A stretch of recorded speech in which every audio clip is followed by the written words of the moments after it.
இன்னைக்கு வந்து பார்த்தீங்கன்னா புதினா சட்னி எப்படி செய்யுதுன்னு பார்க்கலாம். இது செய்யறது வந்து பார்த்தீங்கன்னா ரொம்ப சிம்பிள் ஈஸி.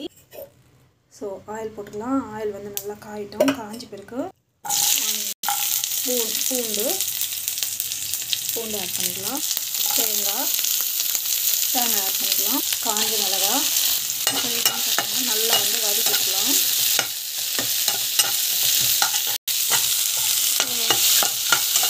நல்லா வதக்கிட்டு ஸோ கடலைப்பருப்பு போட்டு இது வந்து பார்த்தீங்கன்னாக்கா நமக்கு உளுத்தம் பருப்பு கடலைப்பருப்பு ரெண்டுக்கு வந்து போட்டுக்கலாம். நல்லா வந்து வதக்கிக்கலாம். ஸோ புளி வந்து போட்டுக்கலாம். லாஸ்ட்டில் வந்து பார்த்தீங்கன்னா புதினா அந்த கொத்தமல்லி ரெண்டுக்கும் வந்து ஆட் பண்ணிடணும்.